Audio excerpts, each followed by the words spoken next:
আসসালামু আলাইকুম রহমতুল্লাহি ওবরাকাতুহু।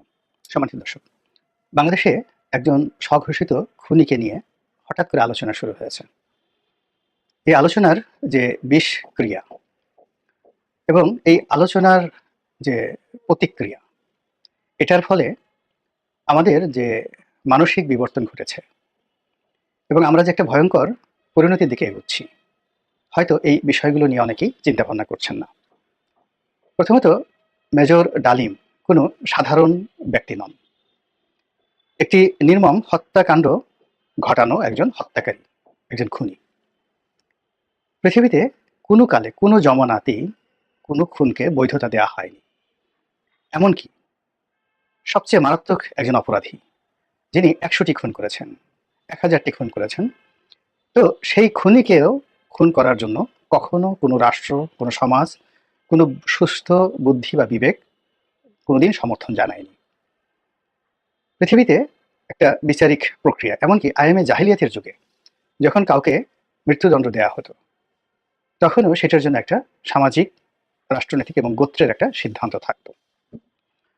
বাংলাদেশের রাজনীতিতে বঙ্গবন্ধু শেখ মুজিবুর রহমানের সকল অবদানকে আপনি কবর দিন এবং তার সকল অপরাধ শত সহস্র গুণকে আপনি বাড়িয়ে দিন, কিন্তু তারপরেও যদি এই পৃথিবীর মানুষের জবান বন্ধ করে দিয়ে এই জমিনের সকল পশু পাখি কীট পতঙ্গ জন্তু জানোয়ার সকলের জবান আপনি খুলে দিন, আল্লাহ রাব্বুল আলামিনের যে প্রাকৃতিক নিয়ম, সেই নিয়ম অনুযায়ী কোনো কীটপতঙ্গ, বনের হিংস্র পশু, হায়নাদের মতো হিংস্র পশু, তারাও কোনো হত্যাকাণ্ডের পক্ষে সাফাই গাইবে না। এমনকি যে হত্যাকারী, দুনিয়াতে যারা হত্যাকাণ্ড ঘটান, তাদের এই জীবনে তার পরিণতি ভোগ করে এই পৃথিবী থেকে যেতে হয়। এমন কোনো হত্যাকারী নেই যে হত্যাকারী তার কৃতকর্মের ফল এই পৃথিবীতে ভোগ না করে এখান থেকে বিদায় নিয়ে গেছেন। সেটা পলাশির কাণ্ড হোক কিংবা গহীন অরণ্যে, আমাজনের কোনো গহীন অরণ্যে যে কোনো কর্মকাণ্ড হোক, প্রতিক্রিয়া ঘটবেই দুনিয়ার ব্যাপারে। আর যারা আখিরাত বিশ্বাস করেন, হাসর নাসর বিশ্বাস করেন, তাদের জন্য আল্লাহ রাব্বুল আলামিন যে সংবাদ দিয়েছেন সেটি হলো, যদি কোনো মানুষ এই পৃথিবীতে একটিমাত্র হত্যাকাণ্ড ঘটায়, মনে হলো যেন তিনি পৃথিবীর সবাইকে খুন করেছেন, সকল মানুষকে হত্যা করেছেন, ইনক্লুডিং তার পিতামাতাকে, ভাই বোনকে, স্ত্রী কন্যাকে, এবং সেই সকল হত্যাকাণ্ডের জন্যই তাকে দায়ী করা হবে। মেজর ডালিম এমনই একজন হত্যাকারী, সর্বজন স্বীকৃত, একেবারে প্রমাণিত, এবং কোনো অবস্থাতেই তার এই হত্যাকাণ্ডের বিপরীতে তিনি বা তার আত্মীয় স্বজন কখনো কোনোদিন কোনো কালে সাফাই গাওয়ার চেষ্টা করেননি। হত্যাকারী। এখন আমরা যখন এই সমাজে একজন হত্যাকারীকে দেখার ব্যাপারে, তাকে তোয়াজ করার ব্যাপারে, তাকে তদবির করার ব্যাপারে উৎসাহী হয়ে উঠি, ইট মিনস প্রবল বেগে আমরা জাহান্নামের দিকে এগুচ্ছি।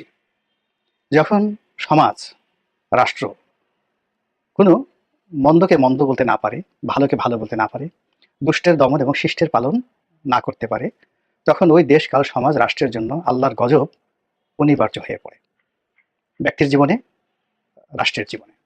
তো সেই কারণে কি হলো, মেজর ডালিমকে নিয়ে আমার কখনো কোনো অবস্থাতেই আগ্রহ ছিল না। ৭৫-ই ১৫ই আগস্টের যারা হত্যাকারী, তাদের ছবি দেখা, তাদের সম্পর্কে জানা, তাদের কোনো ভাষণ, মানে হয়তো আমি সামনে চলে এসেছি ইউটিউবের কারণে বা কোনো মিডিয়ার কারণে, এক বড় জোর ১০ সেকেন্ড আমি হয়তো সেদিকে তাকিয়েছি। এর বাইরে আমি কখনোই তাদের ব্যাপারে আগ্রহ বোধ করিনি। কেন তারা হত্যা করেছে, কি করেছে, না করেছে, সমস্ত ব্যাপারে আমি আগ্রহই দেখাইনি, এবং এটাই আমি যতটুকু শিক্ষা লাভ করেছি, এটাই আমার কাজ। তাদেরকে নিয়ে যারা গবেষণা করতে চান, তারা গবেষক, তাদেরকে নিয়ে যারা লিখতে চান, তারা লেখক, তাদেরকে নিয়ে যারা তাদের যে শারীরিক গঠন, যে এই শরীরের মধ্যে এমন কি আছে যেটার কারণে একটা মানুষ হত্যাকারী হয়ে গেল, এটা চিকিৎসা বিজ্ঞানের একটা অধ্যায়। কিন্তু আমরা যারা আমজনতা, আমাদের জন্য প্রধান দায়িত্ব এবং কর্তব্য হলো এদেরকে ঘৃণা করা। যেভাবে আমরা আমাদের যে বর্জ্যর দিকে আমরা তাকাই না, আমাদের সেই সমাজের মন্দ যে দিকগুলোর দিকে আমরা তাকাই না, মুখ ফিরিয়ে থাকি, পচা দুর্গন্ধ কোনো জিনিস যদি আমরা মানে সেগুলো পাই, সঙ্গে সঙ্গে আমরা নাক বন্ধ করে ফেলি, কিংবা কোনো বাজে শব্দ যদি আমাদের কর্ণকুহরে আসতে চায়, বিবেকবান মানুষ কান বন্ধ করে রাখে।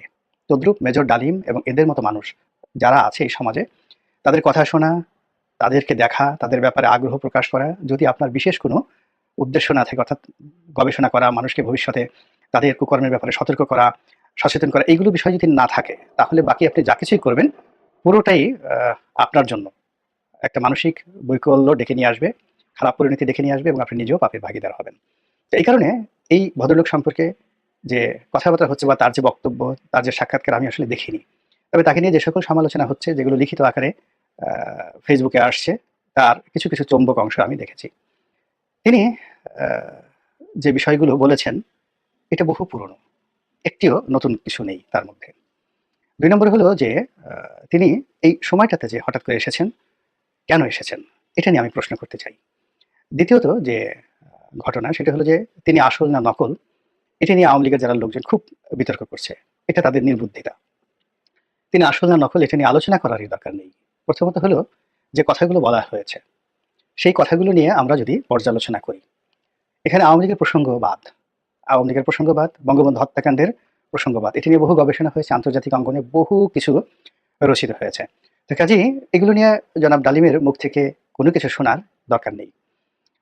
যে বিষয়টি এই মুহূর্তে আমাদেরকে ভয় ধরিয়ে দিয়েছে সেটা হলো এই ভদ্রলোক জীবিত খুনি, তার মাধ্যমে বিএনপিকে টার্গেট করা হয়েছে এবং বেগম জিয়া এবং জনাব শহীদ প্রেসিডেন্ট জিয়াউর রহমান তাদের চরিত্রে কালিমা লেপনের চেষ্টা করে তাদের এই মুহূর্তে যে রাজনৈতিক সম্ভাবনা, সেই সম্ভাবনা নষ্ট করে বিএনপির সঙ্গে এই সমাজের অন্যান্য যে বিএনপির প্রতিপক্ষ এই মুহূর্তে আছে, তাদের সঙ্গে একটা মুখোমুখি সংঘাত বাঁধিয়ে দেওয়ার চেষ্টা হচ্ছে, যেটিকে ফেতনা বলতে পারেন, ফ্যাসাদ বলতে পারেন। এরপর যে বক্তব্যটি সেটি হলো, সেখানে তিনি বঙ্গবন্ধু নিয়ে, আওয়ামী লীগ নিয়ে, শেখ হাসিনা নিয়ে যা কিছু বলেছেন, এমনি এই বিষয়গুলো নিয়ে মানুষের আগ্রহ নেই। আগ্রহ নেই এই কারণে যে এখন আওয়ামী লীগ আউস্টেড, শেখ হাসিনা আউস্টেড, মানে উচ্ছেদ করা হয়েছে। কোথাও এদের পক্ষে আপনি ১০ টা গালি দিলেও মানে এদের বিপক্ষে ১০ টা গালি দিলেও কেউ আপনাকে কিছু বলবে না। আবার এদের পক্ষে যদি আপনি বলেন, তা নিয়েও মানুষের কোনো মাথায় ব্যথা নেই। যে এটাকে মনে করছে অনেকে, আওয়ামী লীগ এই মুহূর্তে মনে করছে যে এটা একটা অ্যাবান্ডেন্ড, নিষিদ্ধ একটা দল। শেখ হাসিনা আগামীতে রাজনীতিতে ফিরে আসবে, সেটা ভিন্নতর একটা প্রসঙ্গ। তো কাজেই তাকে টার্গেট করে কিন্তু মেজর ডালিমকে যারা এনেছেন, প্রযোজনা করেছেন, এটার পেছনে অর্থ ব্যয় করেছেন, উনি তো এমনি, এমনি আসেননি। যেখানে গত ৫০ টি বছর তাকে দেখা যায়নি এবং প্রাণ ভয়ে তিনি পালিয়ে বেরিয়েছেন। তার এই জীবন এতটা অভিশপ্ত যে তিনি তার আপন আত্মীয়-স্বজনের দ্বারা লাঞ্ছিত হয়েছেন, অপমানিত হয়েছেন, অনেকের দ্বারা জুতা পিটার শিকার হয়েছেন, একেবারে রক্তের আত্মীয় দ্বারা। তো সেই মানুষটি হঠাৎ করে এই প্রদীপের পাদপীঠে চলে এলেন। তিনি ইচ্ছা করে আসেননি। এ সাহস তার হওয়ার কথা নয়।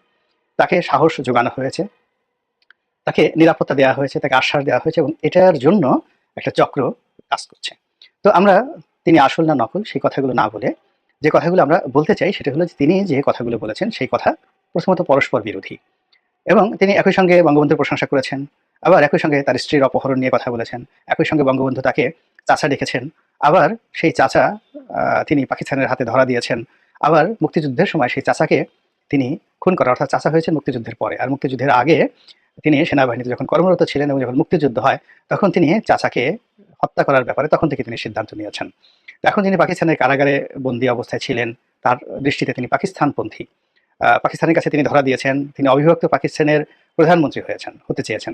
অবিভক্ত পাকিস্তানের যিনি প্রধানমন্ত্রী হতে চান এবং পাকিস্তানের সরকারের উপর তার এতটা প্রভাব যে তিনি পাকিস্তানের সরকারকে হুকুম করেছেন যে আমাকে গ্রেপ্তার করে নিয়ে যান এবং তাকে সেখানে রাজকীয় মেহমান হিসেবে গ্রেপ্তার করে নিয়ে গেছে। এবং তার এত ক্ষমতা, বঙ্গবন্ধুর এত ক্ষমতা যে তিনি তার পরিবারের যে নিরাপত্তা, সেই নিরাপত্তার ভার তিনি দিয়ে দিয়েছেন পাকিস্তান সেনাবাহিনীর হাতে। এটা হলো তার বক্তব্যের একটি অংশ।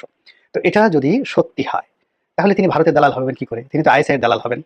তিনি তো পাকিস্তানের দালাল হবেন, ভুট্টোর দালাল হবেন। কিন্তু কোনো অবস্থাতেই ভারতের দালাল হবেন না ওই সময়টিতে।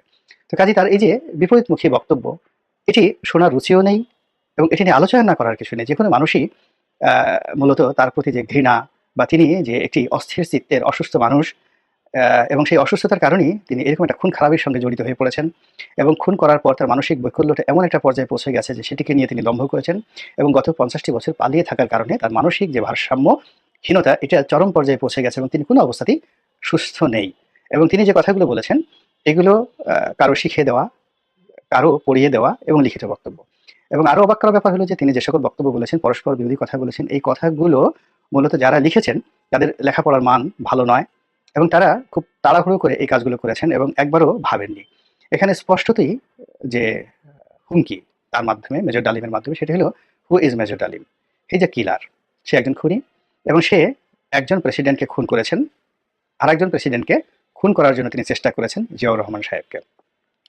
এবং এই খুনের ঘটনা যখন জানাজানি হয়ে গেল, তখন সেনাবাহিনী, পুলিশ বাহিনী এবং সমস্ত এজেন্সি যখন তাকে গ্রেপ্তার করার জন্য সর্বোচ্চ চেষ্টা করলো, তখন তিনি প্রাণ ভয়ে পালালেন, অথচ তার পালানোর কথা নয়। তো এই যে তার যে অবস্থা, সেই অবস্থায় যে তিনি দুজন প্রেসিডেন্টকে হত্যা করার চেষ্টা করেছেন এবং একটা সফল হয়েছেন, আরেকটিতে হননি। এখন এই বৃদ্ধ বয়সে তিনি কি আরেকটি হত্যাকাণ্ড করতে চান? সেটা কাকে? এখন শেখ হাসিনা তো দিল্লিতে, তিনি তো দিল্লিতে গিয়ে শেখ হাসিনাকে খুন করতে পারবেন না। এখন কাকে তিনি খুন করতে পারেন বা কাকে তিনি ভয় দেখাতে পারেন এই মুহূর্তে? সেটা যে বিএনপিকে ভয় দেখাচ্ছেন, তারেক রহমান সাহেবকে ভয় দেখাচ্ছেন, বেগম জিয়াকে ভয় দেখাচ্ছেন, এটি একেবারে স্পষ্ট, একেবারে স্পষ্ট। এর কারণেই তিনি ঘুরে ফিরে বেগম জিয়ার এবং শহীদ প্রেসিডেন্ট জিয়াউর রহমানের বদনাম করার চেষ্টা করছেন। তো এই যে কনস্পিরেসিটি বা এই চক্রান্তটি, এই ষড়যন্ত্রটি যারা কর্তা ব্যক্তি রয়েছেন তারা কগনিজেন্সে নেবেন, বুঝবেন, এবং সেইভাবে যদি প্রস্তুতি থাকে, তাহলে একজন খুনি নয়, লক্ষ খুনি বহু অ্যাঙ্গেল থেকে চেষ্টা করেও একজন বীরের প্রাণ হরণ করতে পারবে না। মহান আল্লাহ আমাদের সবাইকে হেদায়েত দান করুন এবং হেফাজত করুন। আসসালামু আলাইকুম ওয়া রাহমাতুল্লাহি ওয়া বারাকাতুহু।